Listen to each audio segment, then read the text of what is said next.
सुनाते हैं।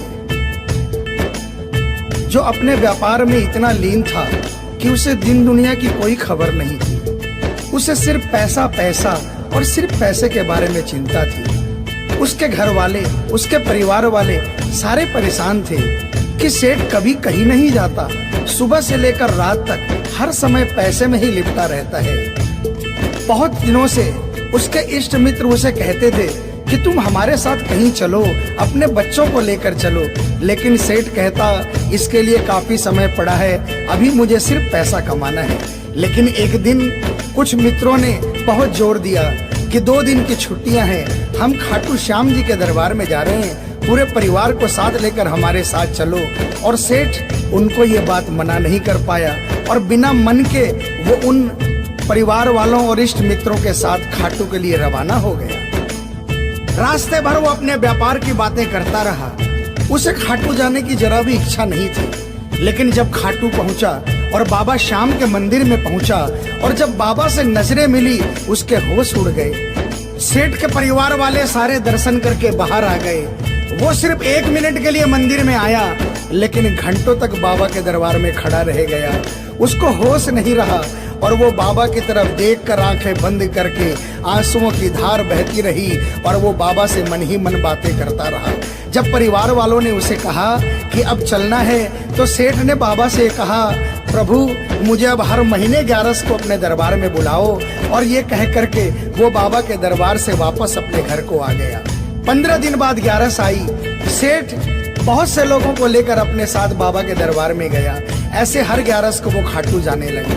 लेकिन एक दिन जैसे ही वो सुबह 11 को घर से निकलने लगा, मुनीम ने कहा, सेठ जी कहाँ जा रहे हो? सेठ ने कहा, अरे मुनीम तुझे पता नहीं, आज 11 है, मुझे खाटू धाम जाना है।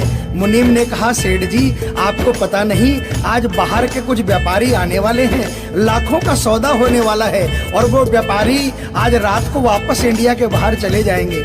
आपके पास तो मौका है, आप 11 की जगह मावस को खाटू चले जाना। सेठ के मन में ये आया कि हाँ, इसमें क्या फर्क पड़ता है, आज यहाँ व्यापार कर लेता हूँ, सौदा कर लेता हूँ, मैं खाटू मावस को चला जाऊंगा। और सेठ उस दिन खाटू नहीं जा पाया। 11 निकल गई, मावस आई, मावस को फिर कोई व्यापारी आ गया, उसके बाद फिर पूर्णिमा आई, फिर कोई व्यापारी आ गया और इसी तरह सेठ व्यापार में फिर उलझ गया। एक दिन रात को सेठ सोया तो उसके नींदों में उसे ऐसा आभास हुआ कि उसे कोई आवाज आ रही है और उसने बड़े ध्यान से सुना। उसे लगा खाटू वाले श्याम बाबा उसे कह रहे हैं, वाह रे सेठ, मैंने तो सोचा था कि मेरे दरबार में कोई बहुत बड़ा भूला भटका भगत आया है, लेकिन मुझे क्या पता था कि कोई भगत नहीं, एक सौदागर आया है और मुझसे सौदा करके चला गया। आज तू अपने घर में अपने व्यापार में खूब खुश है, तू वहीं पर खुश रहे। और ऐसा कहकर वो आवाज बंद हो गई। सेठ की आंखें खुली, उसके मन में ग्लानि हो गई। उसने सोचा कि मैं आज ही खाटू धाम जाऊंगा और वो जैसे ही खाटू के लिए निकला, रास्ते में एक्सीडेंट हो गया। सेठ की दोनों टांगे रह गई। अब सेठ अपने पैरों पर खड़ा नहीं हो पाया और उसके मन की मन में ही रह गई। सेठ बहुत तड़पता रहा। एक दिन सेठ अपने घर के दरवाजे पर बैठा, आंसू बहा रहा कि मेरा बुलावा क्यों नहीं आ रहा, मैंने इतनी बड़ी गलती करी, मुझे बाबा के दरबार से इतनी दूरी क्यों हो गई। इतने में उसके घर के सामने से एक डाकिया निकला। सेठ ने डाकिया को आवाज लगाई और कहा, ए डाकिया, तुम तो कलकत्ता, दिल्ली, बम्बई भक्तों का संदेशा लेकर जाते हो, लोगों के चिट्ठियां पहुंचाते हो। आज मेरी एक चिट्ठी, मेरा एक संदेशा मेरे खाटू वाले श्याम बाबा के दरबार में क्या पहुंचा दोगे? डाकिया ने कहा, सेठ मैं तो आजकल खाली रहता हूँ। जब से इंटरनेट का जमाना आया है, लोग ईमेल पर ही चैटिंग कर लेते हैं। बताओ तुम्हारा क्या संदेशा है और कहाँ पहुँचाना है? और ऐसे डाकिया ने सेठ से कहा और सेठ ने डाकिया से कहा।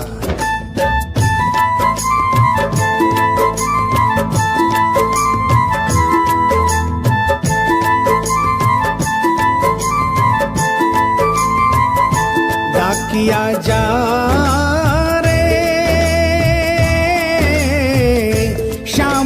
संदेशो दीजे, शाम न जाए तो कह दीजे, भगत थार दर्शन न तरसे। डाकिया जा रे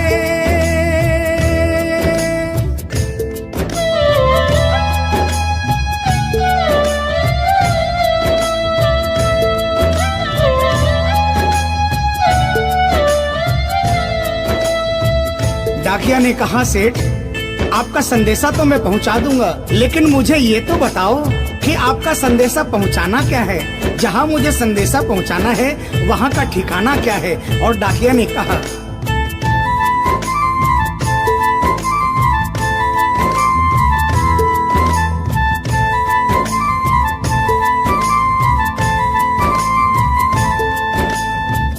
कौन से गांव थारो शाम बस्यो है, इतनो माने बता दे सेवक रे।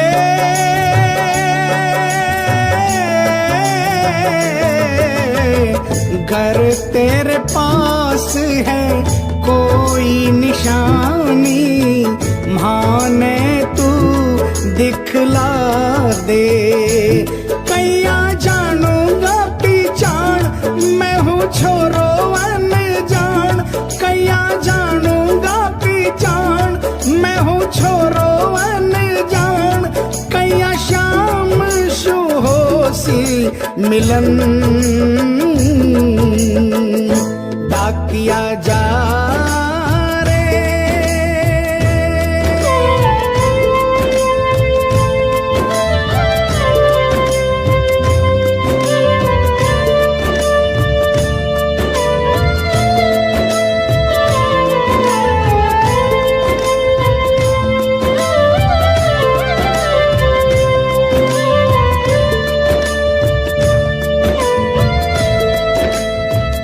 सेठ ने कहा, डाकिया मैं तुझे जिस जगह का ठिकाना बता रहा हूँ वहाँ ऐसा दरबार है जहाँ जो एक बार जाता है वो वहीं का हो जाता है। उस दरबार की खासियत है जो वहाँ पर पहली बार जाता है उसके काम बन जाते हैं। सुन वहाँ का ठिकाना क्या है।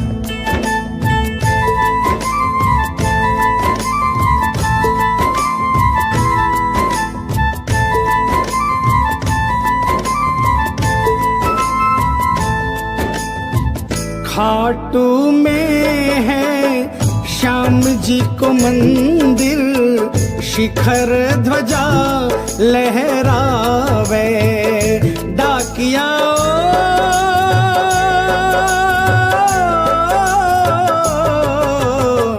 जोड़ी पर हनुमान बिराजे, सेवक चंवर ढुलावे। बाके नौबत बाजे द्वार, गूंजे हरदम जय जयकार। बाके नौबत बाजे द्वार, गूंजे हरदम जय जयकार। सज धज बैठो है श्याम सजन, डाकिया जा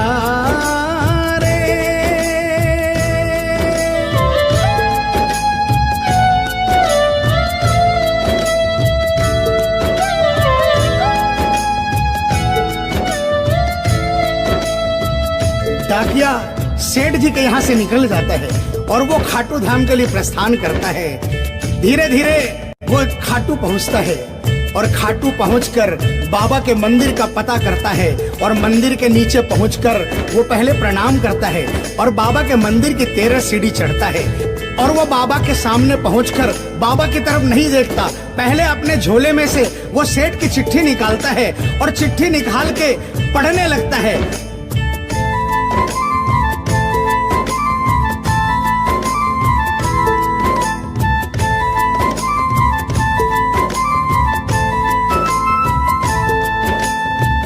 पहुँच गयो दर बार शाम के, बोलन लाग्यो संदेशो। बाबा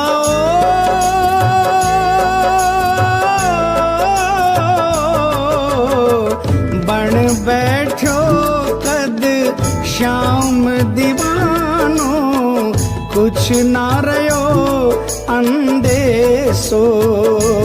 आखड़ ल्यासू बरसी धार, जैया सावन की फुहार। आखड़ ल्यासू बरसी धार, जैया सावन की फुहार।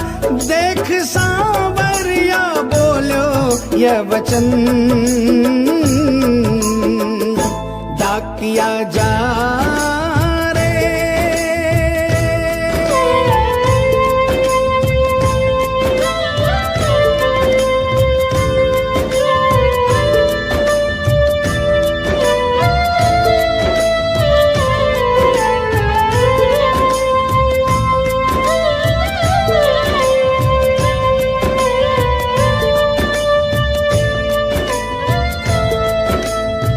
जो ही डाकिये ने सांवरे सेठ की तरफ देखा, उसके होश उड़ गए, उसकी आंखें बंद हो गई, आंखों से आंसुओं की अविरल धारा बहने लगी।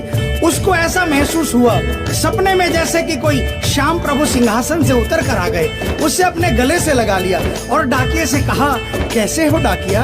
डाकिया प्रभु के चरणों में गिर गया, कहा, प्रभु आज मैं धन्य हो गया, इतने वर्षों तक आपके दरबार नहीं पहुंचा, आज सेठ जी के कारण मैं आपके दरबार में पहुंच गया।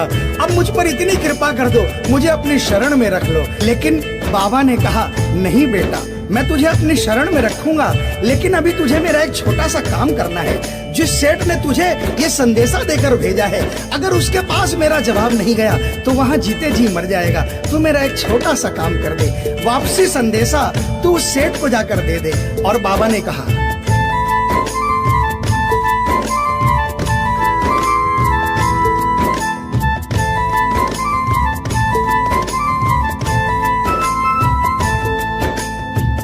कह दीजिए तू जाए सेवक ने तेरो बुलावो आसी।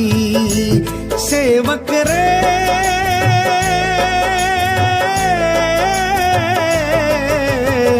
सबकी आस पुराऊं तो तू कैया रह पासी। तेरी सारी जानू बात पूरी करशू मन की आस, तेरी सारी जानू बात पूरी करशू मन की आस। पर बढ़ा मेरे कानी कदम डाकिया जा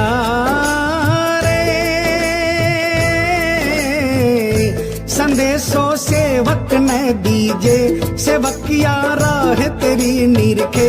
संदेशो सेवक ने दीजे, सेवकिया राह तेरी निरखे। सेवक संदेश ने तरसे डाकिया जा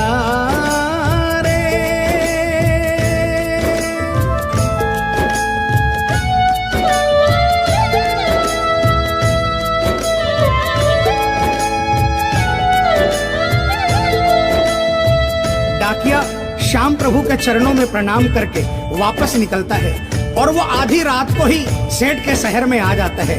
अब डाकिया को इतनी जल्दी थी कि उसने आधी रात नहीं देखी और उसने जाकर सेठ के दरवाजे की घंटी बजा दी। उस दिन सेठ के घर में कोई नहीं था, सेठ अकेला अपने बिस्तर पर पड़ा था। जैसे ही घंटी की आवाज आई उसको लगा कि बाबा का संदेशा आ गया, लेकिन सेठ मजबूर था। वो उठना चाहा लेकिन उठ नहीं पा रहा था। लेकिन अचानक उसने जोरदार जयकार लगाई, हारे के सहारे की। और जैसे ही आवाज आई सेठ के घर में करिश्मा हो गया। सेठ अपने पांव पर खड़ा हो गया, दौड़ कर गया और उसने जाकर दरवाजा खोला। सामने देखा डाकिया खड़ा है। सेठ डाकिया के चरणों में गिर गया और कहने लगा, डाकिया जल्दी बताओ मेरे बाबा ने क्या संदेशा भिजवाया है। और डाकिया ने चिट्ठी निकाली और बाबा के भगत की चिट्ठी का संदेशा निकालकर सेठ के हाथों में थमा दिया। सेठ ने जैसे ही चिट्ठी देखी वो झूम झूम कर नाच नाच कर गाने लगा, आ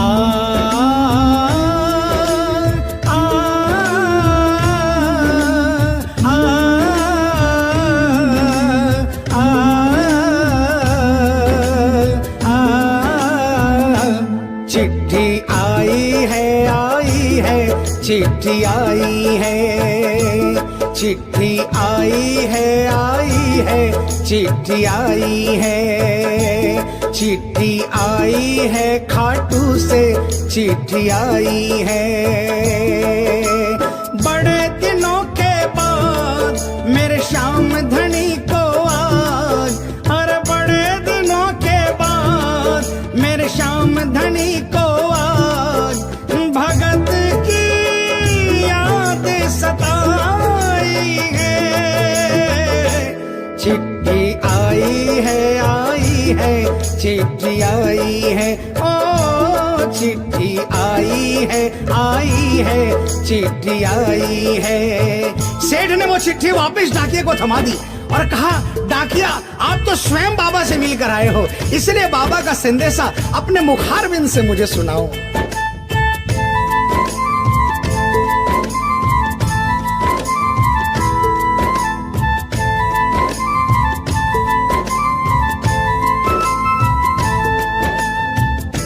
करुण संदेशो